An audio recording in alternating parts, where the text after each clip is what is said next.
Soy el doctor Jorge Almas, soy pediatra, laboro en el Hospital del Carmen. En esta oportunidad se me ha encargado realizar el tema de cardiopatías congénitas. Un tema bastante amplio. Vamos a tratar solamente algunas de las cardiopatías más frecuentes, entonces hay que estar atentos, por favor, para poder entender todo lo que concierne pues a dichas patologías que vamos a desarrollar. Los objetivos de esta clase son identificar las características de los grupos de las cardiopatías congénitas basándose en la fisiopatología. ¿Ya? Diagnosticar también integrando el cuadro clínico, radiografía, tamizaje cardiológico, el test de hiperoxia y de las principales cardiopatías congénitas del periodo neonatal y del lactante, ¿no? Y posteriormente a ello deberíamos nosotros estabilizar a nuestro paciente y hacer una referencia cuando esto lo requiere. En cuanto a la definición de las cardiopatías congénitas, vamos nosotros a decir que es toda anomalía estructural propiamente del corazón, pero también de los grandes vasos cercanos a ella, ¿no? Las cardiopatías críticas deberían ser tratadas antes del año de edad y sobre todo antes de los 28 días, porque puede comprometer la vida. En cuanto a la embriología, todos nosotros sabemos que se van a dar entre la tercera y la 10ª semana de vida. Entonces, si una noxa está interviniendo entre esta semana de vida, vamos a tener probablemente alteraciones estructurales en el corazón y en otros órganos más, pero en este momento nos toca realizar el tema de cardiopatía. En cuanto a la epidemiología, vamos a ver que la incidencia, he mostrado acá dos grupos, en España es de 8 a 10 por cada 1000, y en Perú algunos artículos también nos muestran lo mismo, de 4 a 12 en una media de 8 por cada 1000 de nacidos vivos. Recordemos que es la principal causa de muerte de todas las malformaciones, entonces no estamos hablando de una cosa menor. Entonces, por eso hay que prestarle bastante atención y sobre todo en el tema de diagnóstico. En cuanto a la frecuencia, como ven ahí es una lista bastante grande. Hay que recordar que la comunicación interventricular es la principal cardiopatía, la que prevalece más. De todas, la C y B es la que prevalece más. En segundo lugar tenemos a la comunicación interauricular. La comunicación interauricular se caracteriza porque es la cardiopatía del adulto, ya porque en infancia pasa desapercibida, lo vamos a ver más adelante. En tercer lugar está el ductus arterioso permeable. Les voy adelantando que el ductus arterioso permeable es la cardiopatía más frecuente de la prematuridad, ¿ya? Dentro de esta lista vamos a ver otras cardiopatías más como la cianótica, que es la tetralogía de Fallot, y la transposición de grandes arterias, ¿ya? De las cardiopatías cianóticas, la tetralogía de Fallot vendría a ser la principal, la que tiene más prevalencia. En cuanto a la etiología, debemos recordar que muchos síndromes que nosotros conocemos están relacionados a las cardiopatías congénitas. Por ejemplo, el síndrome de Down tiene en una probabilidad de 50% de presentar una cardiopatía congénita. ¿Y cuál es la cardiopatía congénita más frecuente del síndrome de Down? ¿Alguien me puede decir? Atrioventricular. La comunicación atrioventricular. Entonces también tenemos el CIB y el CIA que se podría presentar en estos pacientes. Tenemos también como enfermedades cromosómicas a la trisomía 13 y la 18, Patau y Edwards, que también están relacionadas en más de un 90% con cardiopatías. Entonces, ¿cuáles son las que se presentan en ellos? Puede ser un CIB, puede ser un ductus arterioso permeable o alguna otra valvulopatía. Y el resto para que sepamos, ¿no? En cuanto a la etiología, es multifactorial. Entonces, no solamente ocurre una noxa que pueda predisponer a que haya cardiopatías. Por ejemplo, dentro de los fármacos vamos a tener al fármaco que es la trimetadiona, que se utiliza en espasmo del sollozo, es un anticonvulsivante. Entonces, no gestante que esté expuesta a este fármaco, muy probablemente vaya a tener un producto con una cardiopatía. Además del ácido retinoico que se utiliza en dermatología, talidomida, litio y alcohol. ¿Ya? Entonces, hay que prestarle atención a estos fármacos y hay que evitarlos durante la gestación. Dentro de los agentes infecciosos tenemos, por ejemplo, la rubiola. ¿La rubiola está asociado a qué cardiopatía? Sabemos al PSA, ¿verdad? Al conducto arterioso permeable. ¿Ya? Entonces, entre otras infecciones más. Agentes físicos podemos mencionar radiación, hipoxia. Y dentro de los agentes maternos podemos ver que la diabetes, al igual que en nuestro tema de distrés respiratorio, también está relacionado a cardiopatías congénitas, ¿no? Enfermedades del colágeno, fenilcetonuria, y dentro de otros tenemos a disolventes, pinturas, lacas, etc. Dentro de la fisiopatología vamos a tener que entender primero esto, ¿no? Vamos a ver cuál es la transición de la circulación fetal a la neonatal. Entonces, nosotros sabemos que toda la circulación, el aporte de oxígeno que tiene el feto intraútero está viniendo de la mamá a la placenta y posteriormente de la placenta a través de la vena umbilical va a tener que llegar al corazón del lado derecho. En este caso se va a encontrar con dos shunts. El primero de ellos va a ser el foramen oval. Se dice que va a traspasar 25% del volumen de sangre por este foramen. El objetivo de ello es que no pase por los pulmones, porque en este momento los pulmones están llenos de líquido. No va a haber el intercambio gaseoso que va a ocurrir ya después en la vida extrauterina. Entonces solamente necesitamos perfundirlo para darle oxígeno y nutrientes. El resto de sangre que no ha pasado por el foramen oval va a llegar al ventrículo del lado derecho. ¿Ya? Va a pasar a la arteria pulmonar y posteriormente se va a presentar este shunt que se llama conducto arterioso, con la misma finalidad de evitar el paso por los pulmones y de que la sangre pues vaya a llegar a toda la economía, ¿no? A la circulación sistémica. Entonces esos shunts son los que se presentan en la vida fetal y posteriormente cuando ya se produce el nacimiento, los alvéolos van a eliminar el líquido por los mecanismos que les han mencionado en la taquimia transitoria del recién nacido y finalmente pues se va a producir el intercambio gaseoso. Estos son dos gráficos que he considerado yo importantes para poder entender. Entonces yo quiero que le presten mucha atención a esto porque a mi entender con esto vamos a poder comprender de una manera adecuada lo que se viene más adelante en la exposición. ¿Ya? Esta es la circulación materno-fetal. Como ven, esta es la representación del corazón. Ya tenemos acá la vena cava, que va a desembocar en la aurícula del lado derecho. El shunt está representado por este agujero de acá, que es el foramen oval.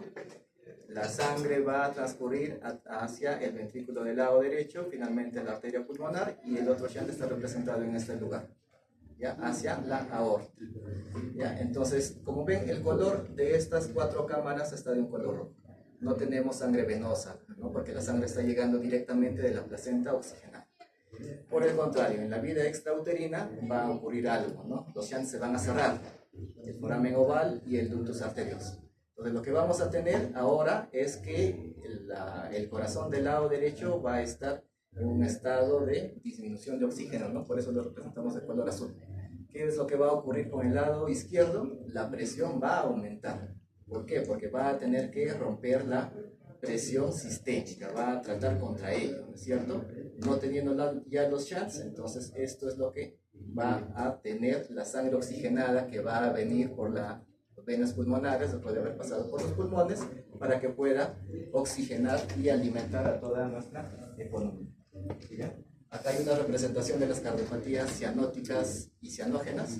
Entonces, si nos damos cuenta nosotros, aquí estamos frente a una comunicación interauricular. La flecha está yendo de acá, del lado izquierdo hacia el lado derecho. Lo mismo tenemos acá, en el ventrículo izquierdo. La sangre está yendo del ventrículo izquierdo al ventrículo derecho. Aquí estamos representando el CIB. Entonces, más abajo tendríamos una comunicación de la aorta hacia la arteria pulmonar, que estaría representando el conducto arterioso. Si se dan cuenta, todo está yendo hacia el lado derecho. Entonces, esas tres patologías que les acabo de mencionar, el CIA, el CIB y el PCA, son un shunt ¿de qué lado? Izquierda-derecha.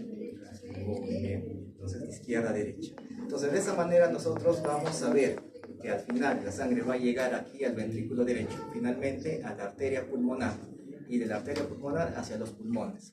Entonces, estas patologías van a ser de un flujo pulmonar aumentado, disminuido. ¿Qué va a ser, chicos? Aumentado, ¿no es cierto? Ya, entonces, ya quédense con eso, lo vamos a ver a detalle más adelante. Mientras que en las cardiopatías cianógenas, como vamos a tratar solamente de dos, y les hablo particularmente de la tetralogía de Fallot, que está cursando como uno de sus efectos con una estenosis de la arteria pulmonar. Entonces, imaginémonos que esta estenosis de la arteria pulmonar es muy severa, no está dejando pasar flujo hacia los pulmones. Entonces, ¿cómo va a ser la representación en una radiografía? ¿De hiperflujo, de hipoflujo hipoflujo, justamente porque hay una estrechez en la arteria pulmonar. ¿Ya? Entonces, ¿me están entendiendo? No va a pasar hacia los pulmones y va a haber un rebosamiento. ¿El shunt de qué lado a qué lado va a ser? De derecha a izquierda. Justamente por ello se manifiesta con cianosis. ¿Correcto? Ya. Dentro de las manifestaciones clínicas de las cardiopatías congénitas es bastante florido, como ven ahí. Vamos a tener taquipnia, pulsos, por ejemplo, vamos a ver los disminuidos en los miembros inferiores en la coartación de aorta, vamos a tener disnea, soplos, dificultad para lactancia, diaforesis y pobre ganancia ponderal en aquellas cardiopatías que están cursando con hiperflujo, ya saben cuáles son, ya saben. Cianosis, crisis hipóxicas, por ejemplo en la tetralogía de Fallot, arritmias, shock, frialdad, distal, hipoperfusión en una falla del ventrículo izquierdo, y en falla del ventrículo derecho podemos ver ya hepatomegalia y edemas. Chicos, dentro de la exploración vamos a ver que el tema de nosotros hallar soplos en nuestro examen físico tiene un valor limitado, porque muchas cardiopatías no pueden o no necesariamente van a tener soplos, ¿no? Y no todo soplo necesariamente va a involucrar una cardiopatía. La frecuencia cardíaca puede cursar con arritmias. Los soplos también podemos nosotros identificarlos. Aquí estamos representando el soplo 4 de 6, porque la intensidad de los soplos son en ese sentido, hasta 6. ¿Saben cuáles son las intensidades de los soplos? El grado 1. ¿Alguien? ¿No? Los clasificamos en 6, ¿no es cierto? Se dice que el grado 1 solamente es oído por los expertos, es muy sutil. El grado 2 lo podemos escuchar la mayoría de nosotros. El grado 3 es un poco más intenso y no cursa con frémito, a diferencia del grado 4, que sí tiene frémito, como lo mencionamos acá. El grado 5 ya es un poco más intenso. Y el grado 6 se dice que incluso se puede oír sin estetoscopio. ¿Ya? Vamos a ver también hepatomegalia, taquipnia, y en la radiografía de tórax podemos identificar, por ejemplo, cardiomegalia, ¿no es cierto? Como con el índice cardiotorácico. ¿De cuánto tiene que ser el valor para considerar cardiomegalia en el neonato? ¿Cuánto? Vamos. ¿El adulto cómo es? Han hecho cardiología. 0.5. En el neonato se considera más de 0.6. ¿Ya? De la misma manera que sacan el adulto, de la misma manera se saca en el neonato, pero el valor se incrementa. ¿Ya? Podemos encontrar qué más, flujo pulmonar aumentado, disminuido, según sea el caso, el arco aórtico, ¿no? Y también podemos hacer un estudio que se llama ecocardiografía Doppler, que nos va a identificar el tamaño, los flujos y todo ello para hacer ya el diagnóstico definitivo de la cardiopatía. Ese es un cuadro que nos muestra cuándo nosotros deberíamos referir a nuestro paciente según los hallazgos que encontremos. Por ejemplo, características clínicas e historia, podemos ver trastornos genéticos. Entonces, si a tu consultorio o a tu consulta, cuando estás en tu serum, te llega un paciente con fenotipo DAO que tiene un mes y todavía no ha recibido una evaluación por cardiología o una ecocardiografía, entonces, ¿qué tienes que hacer?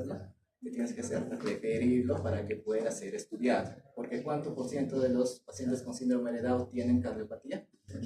Más del 50%, como hemos visto, ¿no es cierto? En las trisomías 13 y 18, más del 90%, ¿no?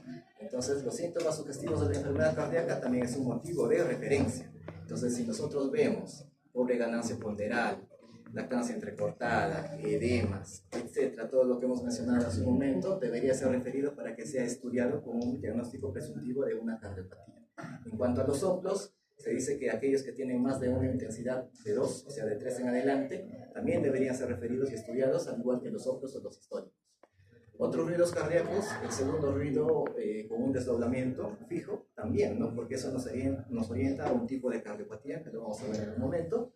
Y en cuanto a otros hallazgos, la diferencial de presiones entre el miembro superior y el miembro inferior también nos haría sospechar, en este caso de una aportación de aorta, ¿no? Al igual que los pulsos disminuidos también en los miembros inferiores.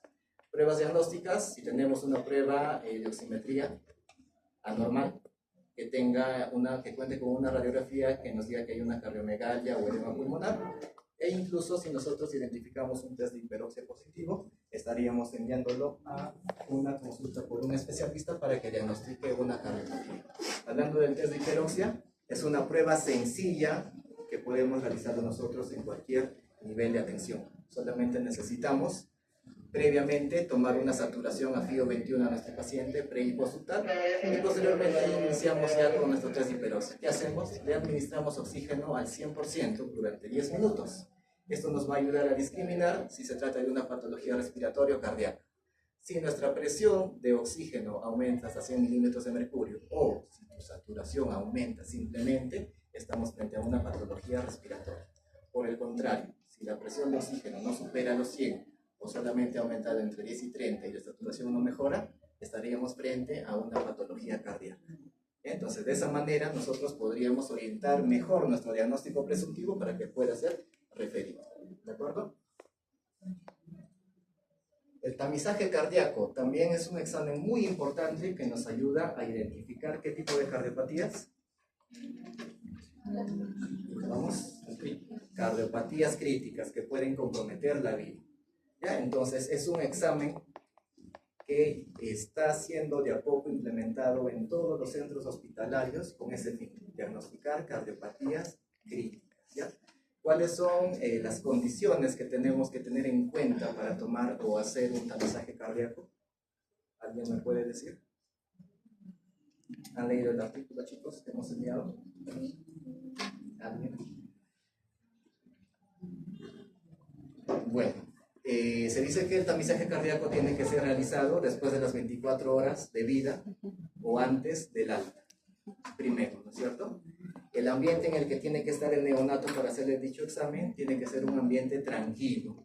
No tiene que haber ni frío ni mucho calor. El paciente no tiene que estar lactando y no tiene que estar llorando. Tiene que estar despierto para que se haga el examen.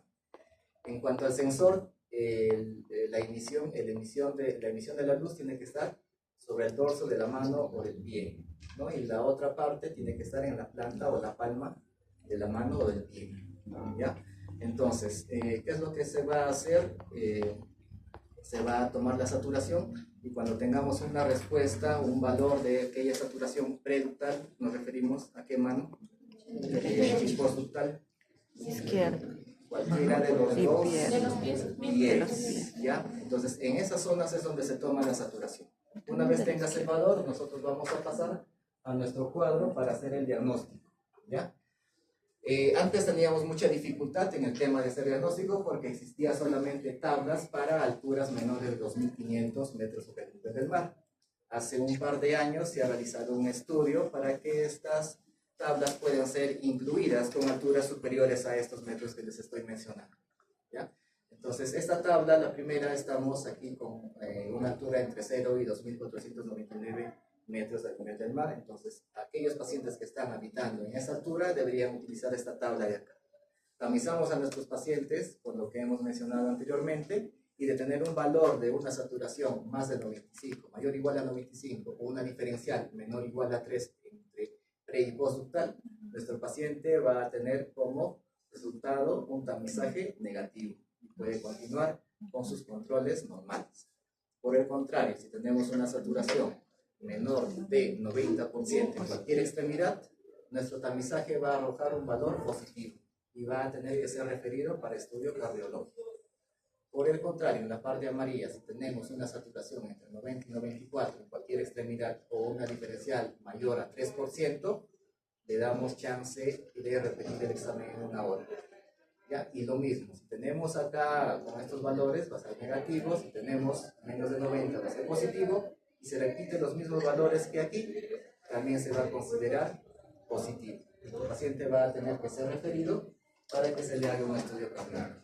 El siguiente cuadro nos muestra lo mismo, pero en alturas superiores a los 1.500 hasta los 3.599 metros sobre el nivel del mar. Lo único que cambia son los valores en la saturación. ¿Ya? Son un poco más agresivos en cuanto a los valores. La diferencial no cambia, siempre va a ser menor o igual a 3. ¿Ya? Y acá menos 87 para que te salga un positivo. Dios mío. Entonces, en este caso, la única diferencia es que vas a hacer 3 pruebas, ¿no? Te das tu primer tamizaje, que te salga con estos valores que se están viendo ahí, vas a tener que repetir en una hora. Si te sigue saliendo lo mismo, haces una segunda repetición, es tu tercer tamizaje. De continuar con los mismos valores, se le va a asignar el valor positivo y va a tener que ser referido para estudio. ¿De acuerdo? Y finalmente en aquellos pacientes que viven sobre los 3.600 metros sobre el nivel del mar hasta los 4.500. De la misma manera, solamente estamos cambiando los valores de la saturación. Somos un poco más permisivos por la altura, ¿no? 85 y mayor 89. También se realiza 3 veces la prueba de tamizaje y en la tercera, si nos salen los valores similares al inicio, en la parte amarilla, nos va a arrojar positivo. ¿De acuerdo? ¿Se entiende, chicos? ¿Listo? Ya. Otro medio diagnóstico que nos va a ayudar a identificar las cardiopatías y comprender si estamos frente a una cardiopatía con hiperflujo o hipoflujo es la radiografía de tórax.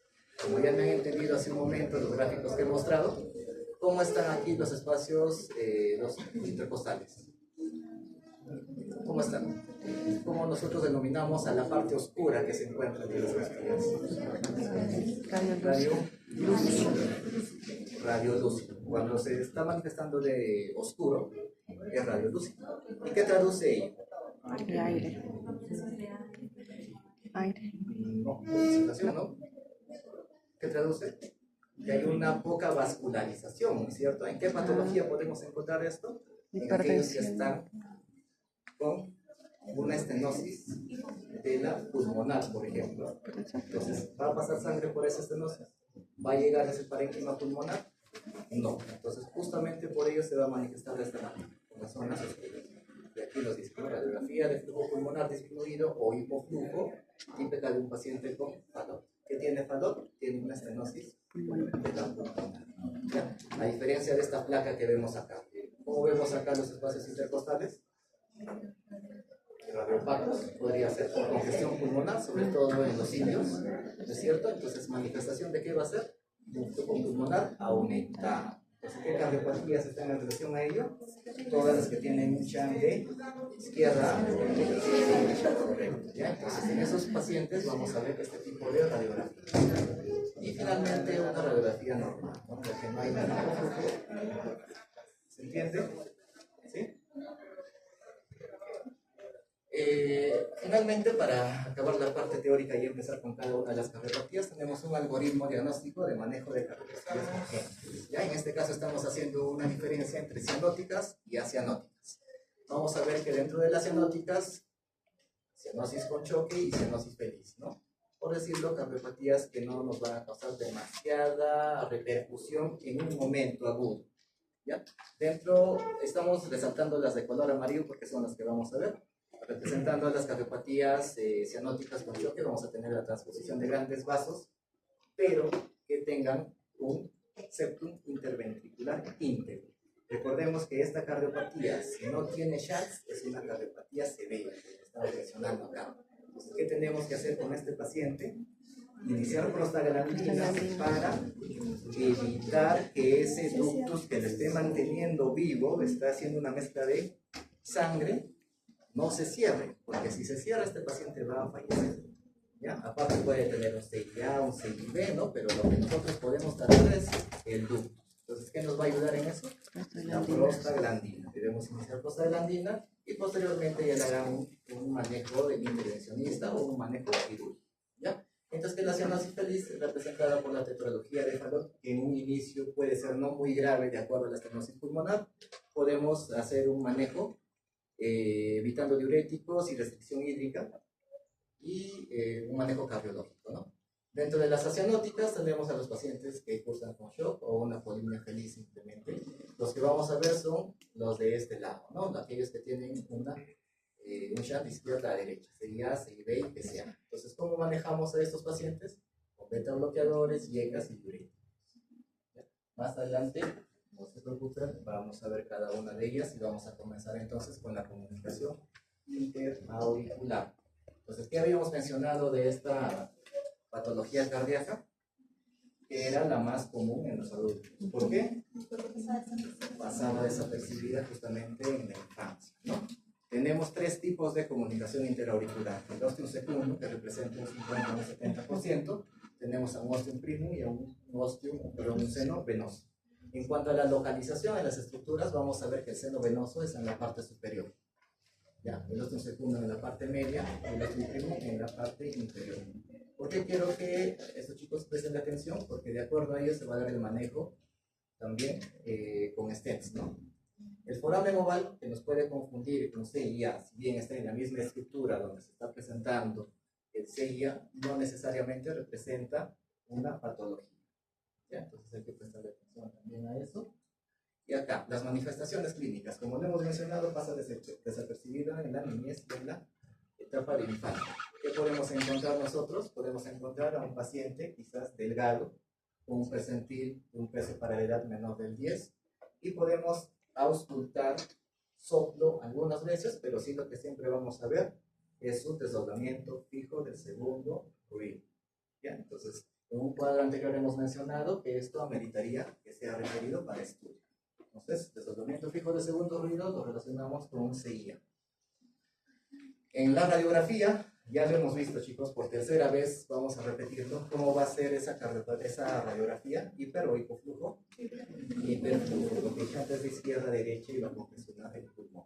Si bien en la CIA no te da una manifestación clínica muy florida, pero también puede ocurrir, ¿ya? Entonces, lo que vemos nosotros va a ver, ¿no? El hiperflujo pulmonar, como está mencionando ahí, y la ecocardiografía finalmente para hacer el diagnóstico definitivo. ¿De qué tipo de CIA se trata? ¿No? Un ostium secundum, de seno venoso, un ostium primum, y de acuerdo a ello nosotros podemos evaluar también el tamaño de las cámaras cardíacas y los shunts en qué sentido están yendo. Dentro de la historia natural se va a ver que esta patología en un 87% de sus casos se va a cerrar de manera espontánea. Entonces no es una cardiopatía que nos debería preocupar demasiado, por decirlo así. Y aquellos que tengan menor de 3 milímetros se cierran en un 100% hasta los 18 meses de edad. En los tamaños entre 3 y 8 se van a cerrar en un 80% antes de los 18 meses de edad. Y finalmente, aquellos pacientes que tengan mayor de 8 milímetros, muy raras veces se van a cerrar. Si pasados los 4 años no se ha cerrado, es muy poco probable que se vaya a cerrar este defecto. En cuanto a la historia natural, como lo hemos mencionado, la mayoría de los niños pasa asintomático. ¿Cuándo se va a manifestar? En edades más avanzadas, de los 20 a los 39 años, y sobre todo en aquellos mayores de 40 años se puede manifestar con una insuficiencia cardíaca. Justamente por ello es la cardiopatía más prevalente en la adultez. ¿Ya? En cuanto al tratamiento, se dice que basta solamente con un diurético para controlar si es que nos ha hecho ICC, y solamente ello porque la tasa de cierre casi va a ser espontánea. ¿Ya? Acá vamos a ver el tratamiento no quirúrgico. Entonces, esta representación que vemos acá es un ostium secundum. ¿Ya? Si fuera un seno venoso, el defecto estaría por acá arriba. Y si fuera un ostium primum, acá pegado a los continentes. En este caso, el stent se va a anclar aquí y aquí. Entonces, ¿para quién está indicado este tipo de tratamiento?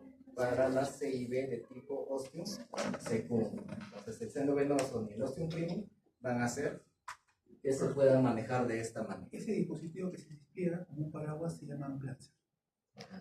Son resortes que generalmente pueden dilatar.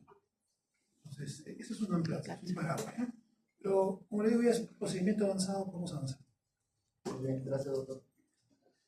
Y finalmente el cierre quirúrgico. ¿Para quién está indicado el cierre quirúrgico? Acá vemos un término, no sé si lo han escuchado alguna vez, QPQS. ¿Qué significa QPQS? Correcto, ¿no? Entonces el flujo pulmonar, el valor para este QPQS debería ser un valor de 1 como valor ideal.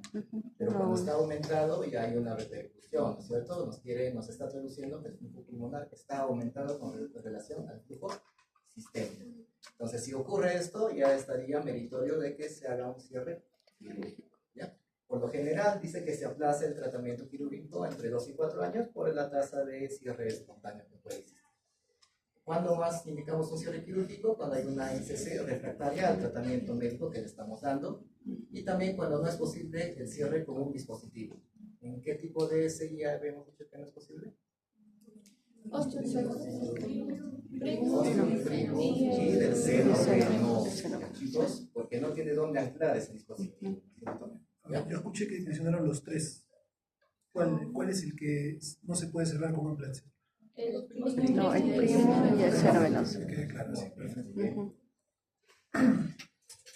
Finalmente, para culminar con seguridad el control y el seguimiento. Si al paciente se le ha hecho el procedimiento quirúrgico, pues vamos a nosotros que tener que darle un tratamiento antiagregante, una profilaxis para endocarditis durante 6 meses y un control cardiológico y pediátrico, y tenemos que vigilar que pues, arritmias, dolor torácico, derrame pericárdico o peor. Entonces hay que estar atentos a estas manifestaciones para poder hacer un control inmediato. ¿Está bien? ¿Se entendió seguía?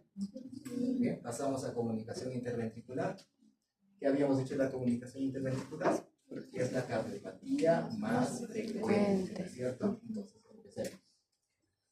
¿Qué es lo que manifiesta, no? Vamos a ver una comunicación en el centro interventricular. ¿Qué tipo de shunt, chicos? Izquierda, derecha. ¿Ya? Representa un 15 a 20% de todas las cardiopatía, sin contar aquellas que están formando parte de la cianótica, ¿no? Porque la tetralogía de Fallot también tiene CIB como parte de sus malformaciones, ¿verdad? Por sí sola representan la mayor cantidad. Entonces vamos a hablar de 2 tipos nada más, de los que más se puede tratar. En este caso vamos a ver primero el tipo membranoso, que representa un 75%. ¿Ya? Entonces esto se va a encontrar, dice, en la parte subaórtica. ¿Ya? También se van a denominar perimembranosos o subaórticos por ese motivo. Entonces lo vemos representado aquí en este lugar. El segundo tipo son los defectos musculares, que representan el 15%. Entonces, ¿qué podemos decir de los musculares que están en todo el tabique interventricular? Muchas veces pueden ser varios agujeros, a lo que se conoce como queso suizo, que van a repercutir de la misma manera como si fuera un agujero grande, un CIB grande. ¿Ya? Entonces, ¿qué es lo que nos importa de esto? Que a menudo se cierran espontáneamente, a diferencia de los membranosos o perimembranosos. ¿Ya? Entonces, los musculares tienen una mayor tasa de cierre espontáneo. Les llega por ahí una mamá con una ecocardiografía a su puesto de salud y les muestra el informe donde dice es un defecto CIB tipo muscular que mide 2 milímetros, el paciente está sintomático, la van a alarmar, la van a tranquilizar, ¿qué van a hacer? Tiene una tasa de cierre espontáneo, entonces podemos vigilar a este paciente, ¿cierto? En cuanto a la clasificación por tamaño del defecto, vamos a ver que los pequeños son menos de 4 milímetros, los moderados de 4 a 6 y los grandes mayores a 6. ¿Ya? También se le puede clasificar por el tema por la clasificación QPQS. Pequeños menores de 1.5, moderados de 1.5 a 2.3 y los grandes mayores a 2.3. Las manifestaciones clínicas en este caso sí van a ser más floridas a diferencia del CIA. Pero los pequeños son asintomáticos muchas veces, pueden tener un crecimiento normal de sus pacientes.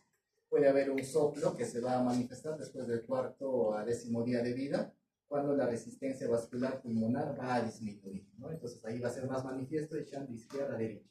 Pues justamente en ese momento podemos escuchar quizás o podemos observar alguna manifestación. Mientras que los CIBs moderados o grandes sí van a cursar con una clínica, ¿no es cierto? Que va a haber retraso de crecimiento, disminución de la tolerancia al esfuerzo, taquicardia, hepatomegalia, infecciones pulmonares reiteradas y signos de ICC muchas veces. ¿Ya? Acá dice algo importante: hipertensión pulmonar de larga evolución, síndrome de Eisenmenger. Entonces, ¿qué es eso? ¿Alguien me puede explicar, chicos? ¿Han leído sobre ello? También, amigo, tú. Creo que hay un momento en el que hay una conversión de una cardiopatía acianótica ¿Ya? hacia una cianótica. Muy bien. Y ese punto medio. ¿Ya? Pero, ¿por qué ocurre? ¿Qué ocurre? Puede que hay un flujo pulmonar elevado, los vasos pulmonares van a engrosarse y van a... Muy bien, tienen idea. ¿Ya? Entonces, como hemos mencionado, el CIB es un flujo de izquierda a derecha. Cuando ese flujo se hace de una manera crónica hacia nuestras arterias pulmonares y las arterias de los pulmones, va a haber un tema de remodelación. Entonces va a haber una resistencia vascular pulmonar aumentada, lo que al final se va a traducir en una inversión del flujo, de lo que era de izquierda a derecha, de derecha a izquierda. Entonces va a cursar y se va a comportar como una estenosis de la pulmonar, más o menos, si lo queremos comparar, ¿no? Entonces, de ser una acianótica, ahora va a ser una cianótica, porque justamente esas resistencias están aumentadas. Entonces, se dice que esto ya es una fase final de la complicación de una cardiopatía. Y el CIB puede llegar a ello, a diferencia del CIA. ¿Está bien? ¿Se entendió? ¿Sí?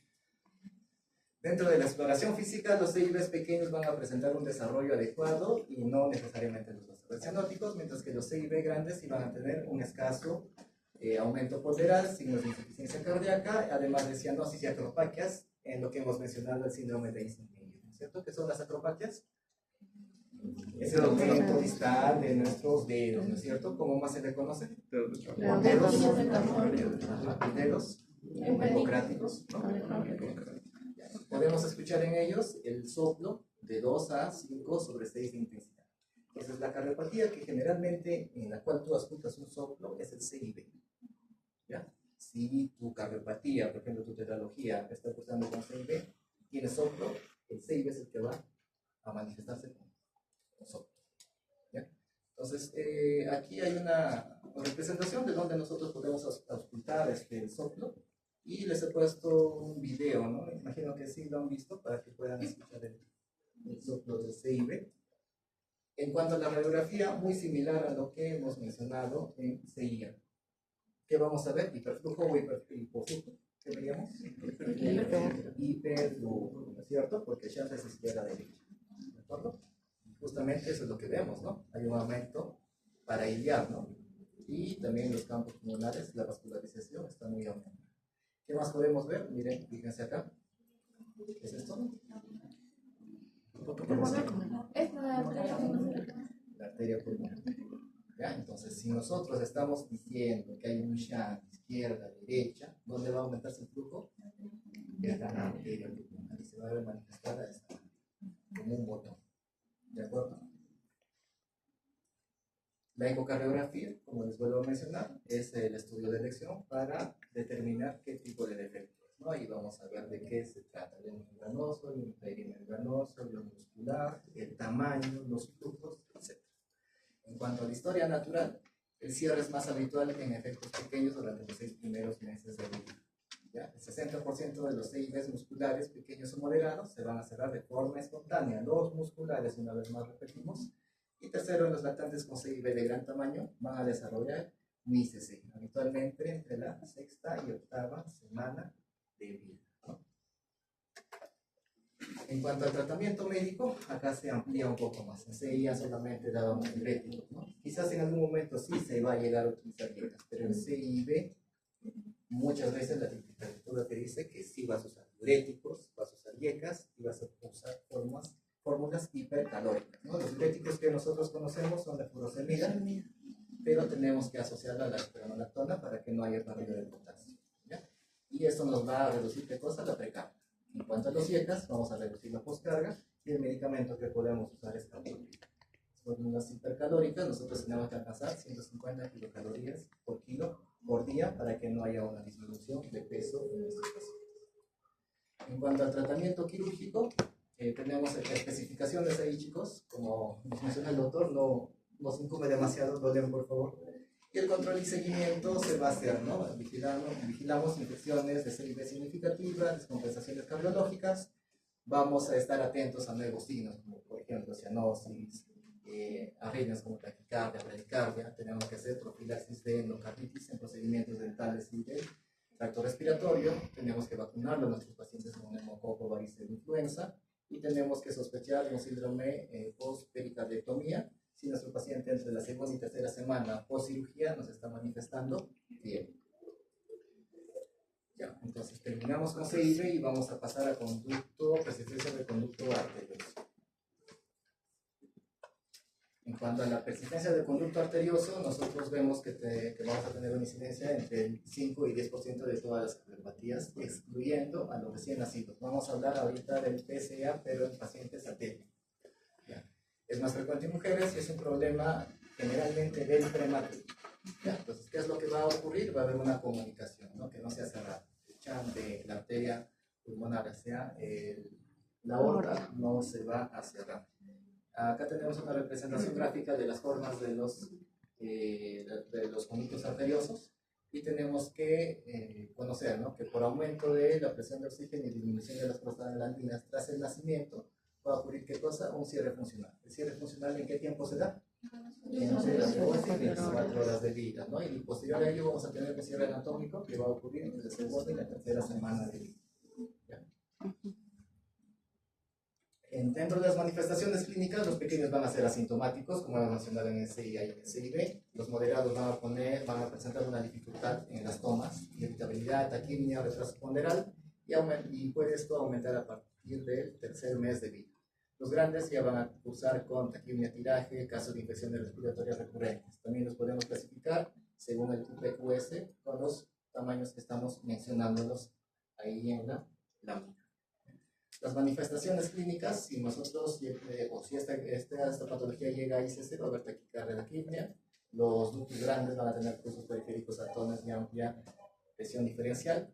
Y nosotros, el soplo característico que vamos a escuchar en este caso va a ser un soplo. ¿Ya? ¿Qué más? ¿Cómo se le conoce?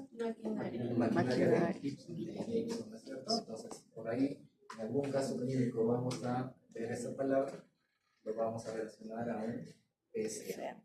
La radiografía, lo mismo que nuestro CIA, lo mismo que nuestro CIB, un izquierda-derecha, con una manifestación de radiografía de hiperflujo. ¿De acuerdo?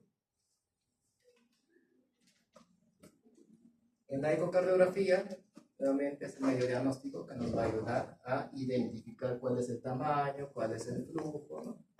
Y en cuanto a la historia natural, en estos pacientes que son a término y niños, muy raras veces va a ocurrir el cierre espontáneo. ¿Ya? Los cortocircuitos grandes van a desarrollar ICC, y si se deja sin tratamiento, un PSA nos va a llevar a la hipertensión pulmonar. Lo mismo que hemos mencionado en CIB va a ocurrir en el PSA de gran tamaño. En cuanto al tratamiento, no se recomienda el uso de AINES, ¿no? Porque la fisiopatología es muy distinta a la del prematuro. Entonces, ¿qué hacemos? Un manejo de insuficiencia cardíaca, y si no nos funciona ello, ya pasamos a los cierres quirúrgicos, ¿ya? Los que se ven ahí. ¿Ya? ¿Y cuál va a ser el seguimiento en pediatría? Profilaxis para endocarditis durante los 6 meses posteriores a su cierre quirúrgico, y vigilar las zonas de cicatriz quirúrgica o de punción, no buscando hematomas sobre todo. Entonces pasemos a ver cuál es PSA, pero en este caso del prematuro. Acá tenemos un esquema que nos muestra, ¿no? Según la magnitud de shunt que nosotros vamos a ver manifestaciones cardíacas y manifestaciones pulmonares. Dentro de las manifestaciones cardíacas va a haber un aumento de la presión arterial, pero dentro de las manifestaciones pulmonares, la presión pulmonar, lo que se va a traducir en aumento de líquido intersticial en el pulmón y aumento a nivel alveolar, ¿no? Entonces va a haber un hiperflujo. Y a nivel cardíaco, el volumen del latido, va a haber una redistribución del gasto. Bueno, esas son las manifestaciones clínicas. Acá vemos, por ejemplo, ¿no? Intraútero, lo que va a causar la vasodilatación de este ducto van a ser la prostaglandina, los niveles de oxígeno bajo, porque intraútero están viviendo en un estado de hipoxia los sujetos, óxido nítrico, la presión intraluminal y el ANP y el GNP. ¿No? Cuando nace, ¿qué es lo que va a hacer que se cierre este ductus? Los niveles aumentados de oxígeno, la endotelina y los canales de calcio. De esa manera, en el prematuro se puede cerrar. Las manifestaciones clínicas son muy floridas, chicos, taquicardia, todo lo que pueden observar ahí, algunos de ellos también hemos mencionado. En cuanto a la radiografía de tórax, lo mismo que hemos visto en los recién nacidos a término CIA y CIB, va a haber una lámina, una placa radiográfica con hiperflujo, ¿cierto? Cardiomegalia también se puede observar. Chicos, ¿algunos de ustedes saben qué es robo sanguíneo? Bueno, no sé si vieron la lámina de flujograma de fisiopatología. Hacia la izquierda hiperflujo pulmonar, pero hacia la derecha decía robo sanguíneo. ¿Alguno de ustedes sabe qué es robo sanguíneo? ¿Por qué me preguntan? Bien, el doctor ha hecho bastante trabajo tratando de sintetizar la información. Incluso les ha puesto artículos que están en español, que es lo que habitualmente ustedes piden. Pero como es la participación, ustedes no preguntan nada. Y como no preguntan nada, yo asumo que saben todo. Entonces, ¿quién me puede decir qué es robo sanguíneo? No pierdan la oportunidad de preguntar. Maestro, ¿qué es robo sanguíneo? Disculpe, doctor. Regresa a la lámina de fisiopatología. Una más. Y ahí, hacia el lado derecho, la parte que dice respuesta cardíaca, aumenta volumen latido y dice redistribución de gasto cardíaco. Es decir, la parte de abajo dice las manifestaciones clínicas vienen determinadas por la cantidad de shunt izquierda-derecha que provoca sobrecarga pulmonar y hiperflujo. O sea, hasta ahí se entendió, no es nada diferente a las otras. y del robo del flujo sistémico. O sea, me refiero a esa parte Ah, ya, ya. del robo del flujo sistémico. Claro, cuando nosotros tenemos un PCA significativo, o sea, de gran tamaño, de gran calibre, ¿qué es lo que está ocurriendo? Estamos robando sangre, por decirlo así, del flujo sistémico, ¿no? Entonces, ¿en qué se puede traducir eso? Por ejemplo, en los prematuros, ¿qué patología, qué complicaciones hemos visto? Bueno, no hemos visto eso.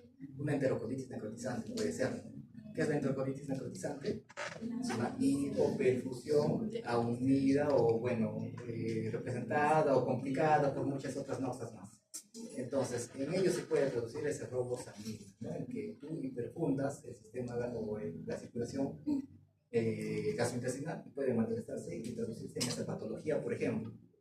¿Sí? Entre otras cosas más, ¿no? Como la hemorragia intraventricular también, ¿no? Si tenemos un robo sanguíneo a nivel de ello, va a haber una hipoperfusión ahí arriba. Entonces puede traducirse también en ese sentido. Entonces, más o menos hace relación ahí. ¿Sí? ¿Qué opinan ustedes? ¿Han leído algo al respecto? Entonces, ¿qué les digo? La siguiente, el autor les ha puesto una tabla bien grande de los síntomas, la de síntomas. La siguiente. Entonces, por ejemplo, ustedes ven hasta acá, todo esto es común a todas las cardiopatías que producen hiperflujo pulmonar. O sea, todas van a provocar congestión pulmonar, infecciones a repetición, cardiomegalia, compromiso pondoestatural.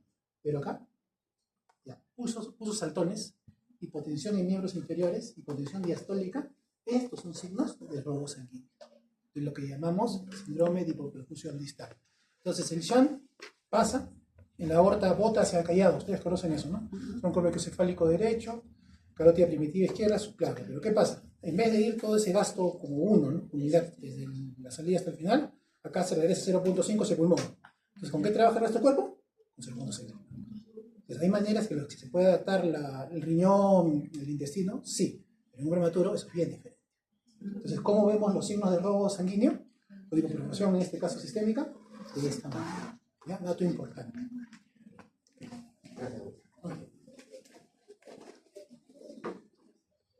Entonces, el tratamiento en los lactantes sintomáticos, ¿no? Está indicado el cierre farmacológico o quirúrgico del ducto. El PCA pequeño es asintomático y se sugiere esperar hasta los 6 meses para un cierre espontáneo de este. Y en cuanto al tratamiento médico, se dice que la restricción hídrica y los diuréticos tienen una tasa escasa de éxito.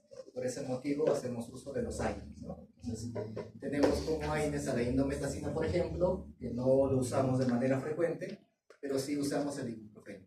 El ibuprofeno se usa, ¿ya? En las dosis de 10 miligramos, la primera dosis, la segunda dosis las 24 horas a 5 miligramos por kilo, y la tercera también a 5 miligramos por kilo. Son 3 dosis de ibuprofeno. Las contraindicaciones podría ser que estemos cursando con una falla renal, con una creatinina más de 1, que tenga sangrado activo, que esté cursando con un NEC, o que tenga una cardiopatía con un ductus dependiente. Entonces, ni locos vamos a hacer algún ductus, una cardiopatía con ductus dependiente, ¿cierto? La presentación del ibuprofeno puede ser en ampollas endovenoso y también se puede hacer uso de la vía oral.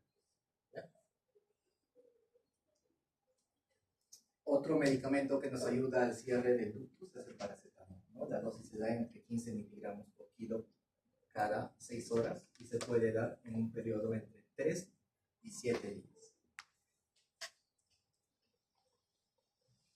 Es un estudio que nos muestra comparación entre ibuprofeno, paracetamol, ibuprofeno, indometacina, y no se han demostrado diferencias entre ellos, ¿no? La tasa de cierre entre los fármacos que se han mencionado son similares. La respuesta al tratamiento se tiene que ver con un estado clínico, el estado clínico de recién nacido. Por ejemplo, tienes a tu paciente que ha nacido prematuro de 28 semanas, ¿no? Entonces, ¿de qué patología respiratoria hemos escuchado? ¿Qué le damos de tratamiento a la membrana hialina? Has administrado tu surfactante, has colocado quizás segunda dosis de surfactante. Debería haber disminución, si a este paciente se lo ha intubado, en los parámetros del ventilador mecánico, una respuesta, ¿cierto? Pero si te has estancado ahí, has resuelto la patología de fondo, pero tu paciente persiste todavía con requerimiento de oxígeno. Entonces, ¿qué podríamos sospechar por la edad de este paciente? De un ductus, ¿cierto? Entonces, mejoría clínica tras la administración de los medicamentos deberíamos ver. Una ecocardiografía se sugiere tras 24 a 48 horas en el caso del ibuprofeno, después de su tercera dosis, 24 a 48 horas un control ecocardiográfico. En el caso de paracetamol, como se extiende hasta el séptimo día, después del tercer día se puede hacer un control ecocardiográfico, y si no ha cerrado, se prolonga hasta el séptimo día, ¿no? Posterior al séptimo día, también puedes hacer un control de ecocardiografía, nuevamente para ver si es que se ha cerrado o no este ducto. Si tu ducto permanece abierto, puedes incluso pensar en un segundo ciclo de tratamiento con AINES, ¿ya? El tratamiento quirúrgico, el que se muestra ahí, ¿no? Si nos hemos fracasado con los AINES, entonces va a ser necesario pues, una ligadura quirúrgica, ¿no? Del PCA, ¿ya? Siempre y cuando haya repercusión hemodinámica de tu paciente, ¿no? No vas a cerrarlo simplemente porque tengas. Hemos visto anteriormente que se puede incluso esperar, si no hay repercusión hemodinámica, hasta los 6 meses, ¿cierto? Entonces vamos a pasar a cardiopatías cianóticas. ¿Cómo vamos con el tiempo? ¿Cuánto nos falta? Con las 3:40, o sea, te quedan bien. 45. 45. Puedes sacar a las 4:25, ¿no? Tienes 45 minutos. 45 minutos. ¿No? ¿Correcto? Sí. Yo te diría que acaba a las 4:20, porque ya a los otros 25 y en punto no pasa nada. Cardiopatías cianóticas, entonces chicos, vamos a tratar sobre dos principales. Primero vamos a ver la transposición de grandes vasos y posterior a ello vamos a ver tetralogía de Fallot. En cuanto a la transposición de grandes vasos, se entiende perfectamente que el defecto está en que tu aorta, que normalmente sale de ¿dónde? Del ventrículo izquierdo, va a salir en este caso del ventrículo derecho, ¿no? Y tu arteria pulmonar que sale del ventrículo derecho va a salir de tu ventrículo izquierdo. Entonces, imagínense, ¿no? ¿En dónde es la presión más alta? ¿En derecho o izquierdo? Y de ahí está saliendo tu arteria pulmonar. ¿Y la arteria pulmonar hacia dónde va? Hacia los pulmones. Entonces va a ser un hiperflujo o un hipoflujo. Recontra hiperflujo, ¿no es cierto? Porque el ventrículo del lado izquierdo es el que va a tener más presión, ¿ya? La prevalencia va a ser de 5 a 7% de todas las cardiopatías congénitas. Es más habitual en niños que en niñas en una relación de 3 a 1 y la prevalencia es de 2 a 5 por cada 100.000 recién nacidos. Ya, en cuanto a la fisiopatología, lo que hemos mencionado, ya es la salida anómala, ¿no? De las grandes arterias. Entonces, ¿en qué va a repercutir esto? En que si no tiene chance que va a compensar este traspaso de las grandes arterias, puede ser una cardiopatía crítica y fatal en las primeras horas de vida. ¿Ya? Entonces, ¿qué es lo que va a salvar a este paciente? El CIA, el PCA y el CIB. Entonces, nosotros, ¿sobre cuál podemos incidir de manera médica? Sobre el PCA. ¿Con qué medicamento? Prostaglandinas. En cuanto a las manifestaciones clínicas, vamos a ver que hay antecedentes de cianosis desde el nacimiento.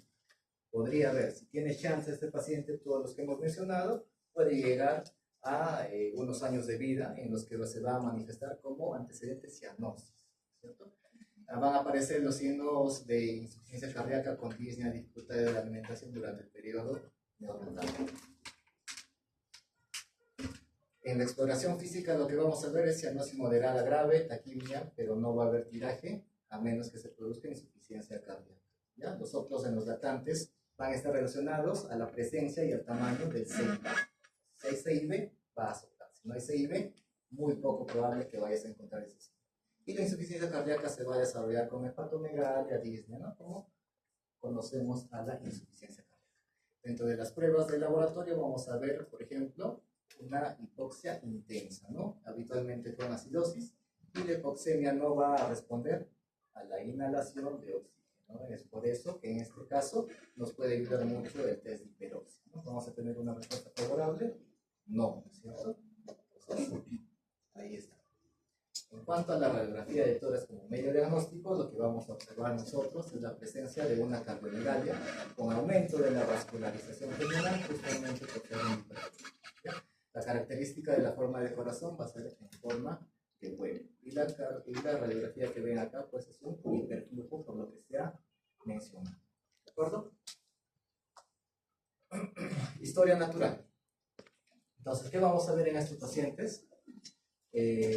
Vamos a ver, ¿no?, que si un paciente tiene un tabique interventricular íntegro, va a constituir el grupo de mayor gravedad, porque no va a haber mezcla sanguínea, va a ser circulaciones cerradas, por decirlo así, ¿no?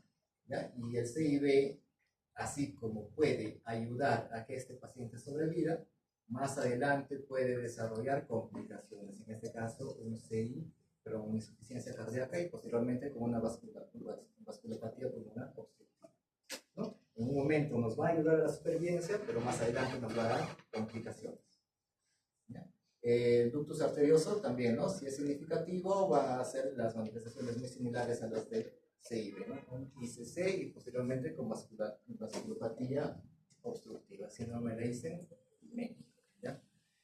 El tratamiento médico va a estar adelante, ¿no? Prostaglandinas. ¿Qué vamos a hacer con ello? Vamos a mantener el ductus arterioso permeable para que haya intercambio, ¿no? Oxígeno podemos administrar, ¿no? No con la finalidad de que te suba tu saturación. Entonces, ¿qué va a hacer el oxígeno? Va a disminuir la resistencia vascular del pulmonar y esto va a aumentar el flujo sanguíneo a este nivel, ¿no? Y por ende, también aumento en la saturación de oxígeno. El procedimiento de Raskin, entonces, es una septotomía interauricular con balón. Entonces, con esto, ¿qué vamos a lograr? Que haya un nuevo shunt que nos vaya a compensar a este paciente mientras estemos pensando en la intervención quirúrgica más adelante, ¿no? Y, por supuesto, tratar la insuficiencia cardíaca si es que se está manifestando. El tratamiento quirúrgico en este caso va a ser, pues, llevar las grandes arterias a donde corresponde, ¿ya? A este tratamiento se le conoce como operación de intercambio arterial. Pregunta, chicos. Una pregunta. ¿Cuánto debe saturar una cardiopatía cianótica? Normalmente. ¿Cuánto? 88. ¿Quién da más? ¿Quién da menos? Doctor, ¿cuál sería la propuesta en todo caso para tener una idea de cuando yo intervengo en un paciente no debería llegar al objetivo de una cardiopatía cianótica? O sea, nunca va a normalizar y es más, es peligroso que normalice. Pero en este caso, si ya no es un objetivo como manejamos 87 para arriba, en altura, las cianóticas, ¿cuánto debería saturar para yo decir, ya, acá está más o menos compensado mi paciente? Claro. Hay que recordar que el tema del ductus arterioso está muy relacionado a la cantidad de oxígeno que tú le aportas. Si le das en exceso oxígeno, este ductus se puede cerrar. Las cardiopatías cianóticas, en este caso, hablando de la transposición de grandes vasos, no deberían saturar, o deberían saturar entre 75 y 85. Apúntenlo, por favor. Tenemos que tener eso en cuenta, ¿no? Si tú le das más oxígeno, no te vas a alegrar. Si llegas a 100, vas a tener el riesgo de que tu ductus se vaya a cerrar por eso. Siempre preguntar, ¿ya, chicos? Siempre preguntar, ¿no? Y finalmente, tetralogía de Fallot. La prevalencia de la tetralogía de Fallot es de 5 a 10% de todas las cardiopatías. Es la cardiopatía cianótica más frecuente, como lo hemos mencionado en un inicio. En cuanto a la anatomía, vamos a ver que se encuentran 4 defectos principales en esta cardiopatía. El CIB, comunicación interventricular, la estenosis pulmonar, que va a ser infundibular. Nos podemos observar acá, ¿no? Que la válvula pulmonar está aquí y la estenosis está por debajo de ella. Entonces, una subinfundibular. ¿Qué más vamos a ver? Una hipertrofia del ventrículo derecho. Entonces, esto se puede deducir, ¿no? Si nosotros tenemos una estenosis pulmonar más un flujo de izquierda a derecha, por ende tu ventrículo derecho va a crecer, ¿no? Por eso tenemos una hipertrofia del ventrículo derecho. Y finalmente un cabalgamiento de la aorta. Y como lo vemos representado en este gráfico, ¿no? La aorta no está saliendo propiamente del ventrículo del lado izquierdo, sino que está compartiendo salida en el intermedio entre ambos ventrículos, ¿no? A ello se le conoce como cabalgamiento. Entonces, ¿cuál de estas cardiopatías o defectos, en todo caso,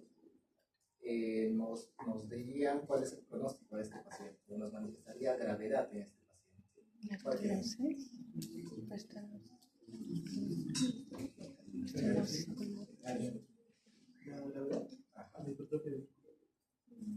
No necesariamente. La estenosis pulmonar, ¿no? Si no llega sangre a tus pulmones a través de la arteria pulmonar debido a la estenosis pulmonar, ¿cómo va a oxigenar? ¿No es cierto? Y justamente, bueno, vamos a ver más adelante, acá. Por eso existe el valor rosado. ¿Qué es el valor rosado? Cuando el shunt todavía está de izquierda a derecha, ¿no? Cuando la estenosis pulmonar todavía no está comprometida en su totalidad. Pero al pasar el tiempo, por lo que hemos mencionado lo mismo en Eisenmenger, esta estenosis pulmonar se va a ir incrementando en tamaño. Entonces, en algún momento va a ser clásico, va a haber una mezcla, pero finalmente en aquellos que son mayores de 1 año, el flujo se va a invertir porque la estenosis pulmonar se va a agravar. Entonces, si el flujo se ha invertido, ¿qué manifestación clínica nos va a dar? Cianosis, porque no va a haber mezcla de sangre, ¿no? Tu shunt se va a convertir en uno de derecha a izquierda, que inicialmente fue de izquierda a derecha. ¿Se entiende? Las manifestaciones clínicas, podemos escuchar un soplo cardíaco. ¿Debido a qué escuchamos el soplo cardíaco? ¿A qué efecto? Cianosis al nacer o poco después, de acuerdo al grado de estenosis que vaya a presentar la patología del dolor. Disnea, posición de cuclillas o posición o episodios hipóxicos se van a desarrollar más tarde, ¿no? En los lactantes. La tetralogía de Fallot no cianótica, la rosada, puede ser asintomática y mostrar solamente signos de ICC debido al defecto de la CIB. En cuanto a la exploración física, la cianosis, taquimia, acropatias, que ya hemos visto en los lactantes mayores y en los niños, ¿no? Debido al estado de hipoxia que va a estar viviendo este paciente, ¿no? Se va a manifestar de esa manera. Los soplos históricos van a ser prolongados, intensos, en intensidades de 3 a 5/6 en la zona media superior del borde esternal izquierdo y va a ser resultante del defecto CIB. ¿Cómo va a ser en este caso la radiografía de tórax de este paciente con tetralogía de Fallot? ¿Va a ser un hiperflujo o un hipoflujo? ¿Por qué va a ser hipoflujo? Entonces no va a haber circulación hasta los pulmones y justamente por ello vamos a ver los espacios intercostales, radiolúcidos negros, ¿no? Ya. ¿Qué más vamos a ver? Como no va a haber flujo hacia la arteria pulmonar, se va a manifestar con el botón que hemos visto al inicio, ¿recuerdan? Entonces mira, no hay ausencia acá de este botón de la arteria pulmonar. Y por ende nos va a dar una silueta en forma de zapatos suizo o bota, ¿cierto? Justamente por ello que ustedes me han mencionado. No tenemos circulación, no tenemos manifestación del botón de la arteria pulmonar, lo que va a ser pues esta forma, ¿no? Dentro de la historia natural vamos a tener la cianosis, se va a intensificar más cuando la estenosis pulmonar empeora, lógicamente, ¿no es cierto? Justamente por eso de rosado va a pasar hasta la forma clásica. Pueden desarrollar episodios hipóxicos, puede haber retraso en el crecimiento si la cianosis es intensa, ¿no? Entonces, vamos a ver historia de cianosis según lo que nos vaya a contar pues, el familiar que trae.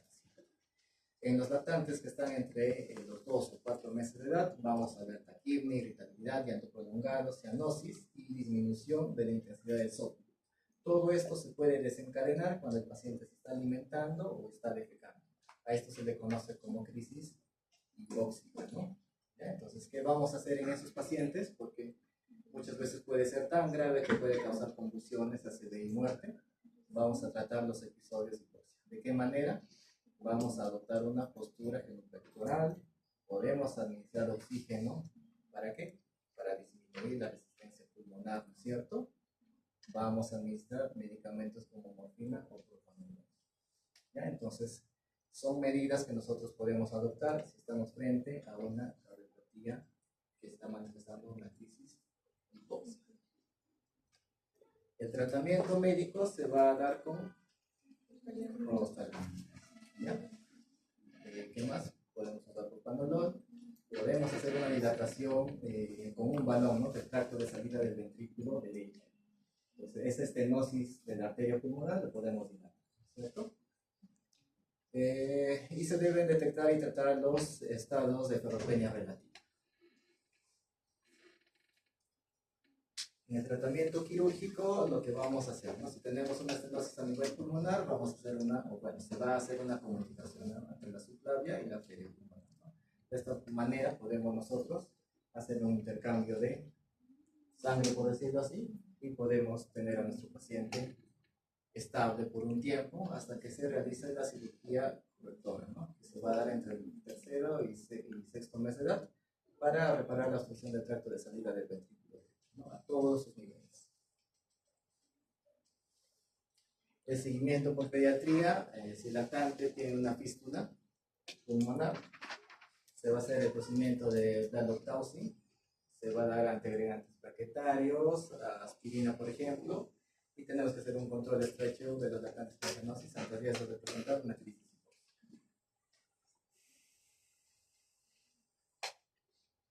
Bueno chicos, hemos concluido. Esta es la bibliografía de donde se han extraído las láminas. Hemos colocado el recurso multimedia también que seguramente lo han visto. Estamos hablando sobre los óculos y la circulación fetal, que lo hemos desarrollado también. Eso es todo, muchas gracias. Entonces, para concluir, vamos a desarrollar un quiz de 5 preguntas. Me van a demostrar ustedes lo que han